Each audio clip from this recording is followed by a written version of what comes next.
આકાશવાણી સમાચાર યશવી મહેતા વાંચે છે. સૌપ્રથમ મુખ્ય સમાચાર. પ્રધાનમંત્રી નરેન્દ્ર મોદી આજે નાગરિક ઉડ્ડયન અંગેની એશિયા પ્રશાંત મંત્રીસ્તરીય પરિષદમાં ભાગ લેશે.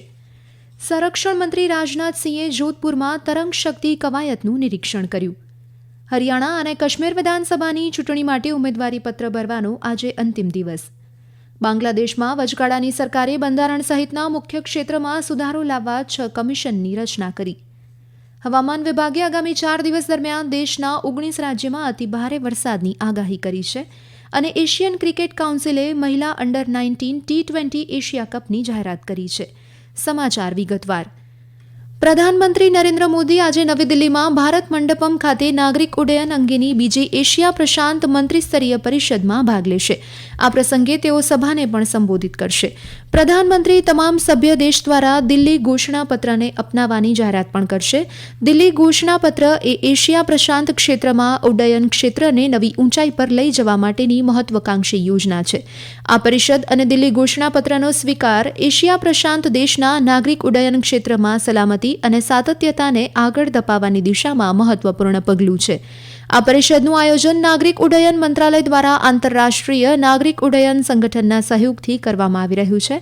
તેમાં સમગ્ર એશિયા પ્રશાંત પ્રદેશમાંથી પરિવહન અને ઉડ્ડયન મંત્રીઓ, નિયમનકારી સંસ્થાઓ અને ઉદ્યોગ નિષ્ણાતો એક મંચ પર ઉપસ્થિત રહેશે. સંરક્ષણ મંત્રી રાજનાથસિંહે ભારતના 3 સૈન્ય વડાઓ સાથે રાજસ્થાનના જોધપુર એરફોર્સ સ્ટેશન ખાતે ચાલી રહેલ તરંગ શક્તિ કવાયતનું નિરીક્ષણ કર્યું. આ પ્રસંગે રાજનાથસિંહે જણાવ્યું કે આ કવાયતનો ઉદ્દેશ્ય દેશની સૈન્ય ક્ષમતાઓને પ્રદર્શિત કરવા અને સહભાગી રાષ્ટ્ર વચ્ચે આંતરરાષ્ટ્રીય સહયોગને મજબૂત કરવાનો છે. તેમણે કહ્યું, તરંગ શક્તિ એ મિત્ર દેશ વચ્ચે સહયોગ અને પરસ્પર વિશ્વાસનું નિર્માણ કરવાનું માધ્યમ છે.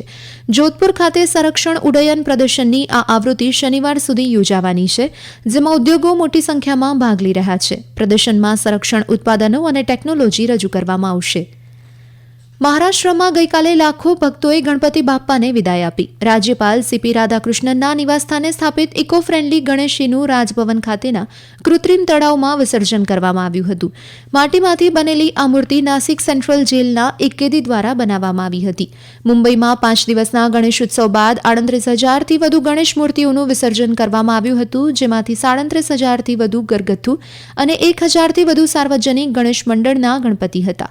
બૃહદ મુંબઈ મ્યુનિસિપલ કોર્પોરેશને વિસર્જન માટે કૃત્રિમ તળાવ બનાવ્યા છે. તો અત્રે ઉલ્લેખનીય છે કે મહારાષ્ટ્રમાં ગણેશ ઉત્સવ અનંત ચતુર્દશીના દિવસે અંતિમ વિસર્જન સાથે 10 દિવસ સુધી ચાલે છે. 5મી ઓક્ટોબરે યોજાનારી હરિયાણા વિધાનસભાની ચૂંટણી માટે કોંગ્રેસે આજે વધુ 2 ઉમેદવારો સાથેની 5મી યાદી જાહેર કરી છે. પક્ષે નરેશ સેલવાલને ઉકલાના બેઠક પરથી જ્યારે જસબીરસિંહને નરનોંદ બેઠક પરથી ટિકિટ આપી છે. જો કે આજે ઉમેદવારી પત્ર ભરવાનો છેલ્લો દિવસ હોવા છતાં કોંગ્રેસે હજુ સુધી સોહના અને ભિવાની બેઠક પરથી ઉમેદવારના નામની જાહેરાત કરી નથી. નોંધનીય છે કે પક્ષે કૈથલ બેઠક પરથી સાંસદ અને રાષ્ટ્રીય પ્રવક્તા રણદીપ સુરજેવાલાના પુત્ર આદિત્ય સુરજેવાલાને ચૂંટણી મેદાનમાં ઉતાર્યા છે. તો બીજી તરફ આમ આદમી પાર્ટીએ આજે 19 ઉમેદવારોની 6ઠ્ઠી યાદી પ્રસિદ્ધ કરી છે. પક્ષે પંચકુલાથી પ્રેમ ગર્ગ, ફતેહાબાદથી કમલા બિસ્લાને ટિકિટ આપી છે. અંબાલા શહેરથી કેતન શર્મા અને દાદરી બેઠક પરથી ધનરાજ કુંડુ લડશે. જમ્મુ કાશ્મીરમાં વિધાનસભા ચૂંટણીના 3જા અને અંતિમ તબક્કા માટે ઉમેદવારી પત્ર ભરવાની પ્રક્રિયા આજે સમાપ્ત થશે. આ તબક્કામાં 1 ઓક્ટોબરે 40 વિધાનસભા મતવિસ્તારમાં મતદાન થશે, જ્યારે ઉમેદવારી પત્રની ચકાસણી આવતીકાલે થશે. ઉમેદવારી પાછી ખેંચવાની છેલ્લી તારીખ 17 સપ્ટેમ્બર છે. જમ્મુ કાશ્મીરમાં પ્રથમ 2 તબક્કાના મતદાન માટે 18 સપ્ટેમ્બર અને 25 સપ્ટેમ્બરે મતદાન થશે. પશ્ચિમ બંગાળના આરોગ્ય વિભાગના મુખ્યાલયની સામે જુનિયર ડોક્ટર્સ દ્વારા ચાલી રહેલું વિરોધ પ્રદર્શન ગુરુવારે 3જા દિવસે પણ યથાવત રહ્યું હતું. આરજીકર મેડિકલ કોલેજમાં સહયોગી ડોક્ટર પર દુષ્કર્મ અને હત્યાના વિરોધમાં આંદોલન કરી રહેલા જુનિયર ડોક્ટર્સ દ્વારા સ્પષ્ટ કરી દેવાયું છે કે જ્યાં સુધી તેમની માંગણીઓ પૂરી ન થાય ત્યાં સુધી તેઓ આંદોલન સમેટશે નહીં. રાજ્ય સરકાર દ્વારા ચર્ચા માટેના સતત પ્રયાસો છતાં પોતાની માંગણી પર મક્કમ તબીબો પીછેહટ કરવા તૈયાર નથી.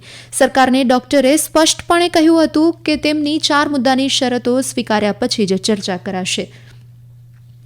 આ સમાચાર આપ આકાશવાણી પરથી સાંભળી રહ્યા છો. આ સમાચાર આપ અમારી YouTube channel AIR news Gujarat પર પણ સાંભળી શકશો.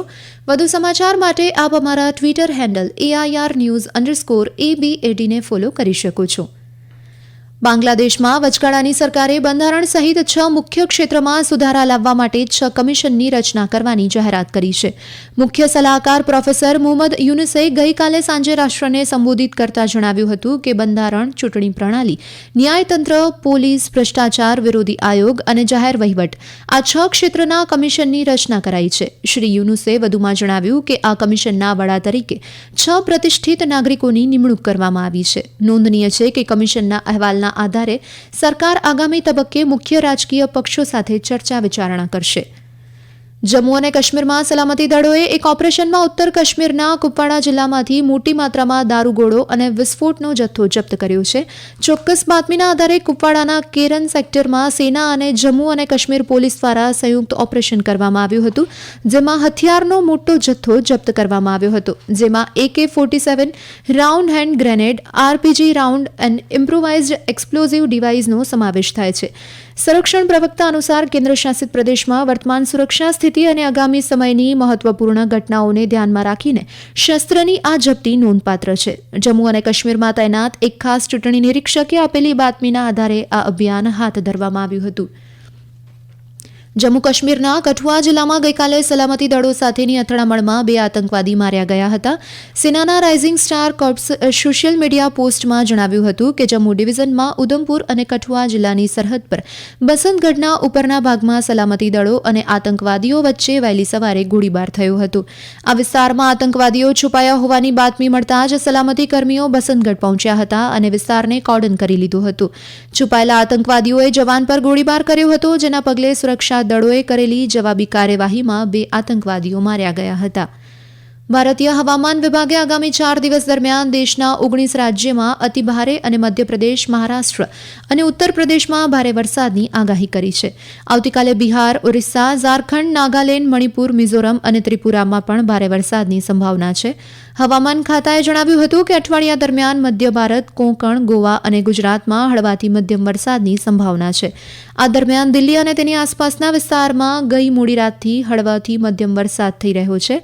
વરસાદને કારણે આજે સવારે રાજધાનીમાં વાહન વ્યવહાર પર પણ અસર પડી હતી.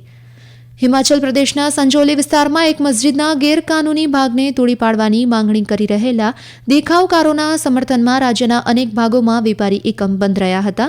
જો કે સરકારી અને ખાનગી બસ તથા ટ્રેન ચાલુ રહી હતી. સરકારી કચેરીઓ અને શૈક્ષણિક સંસ્થાઓ રાબેતા મુજબ કામ કરી રહી છે.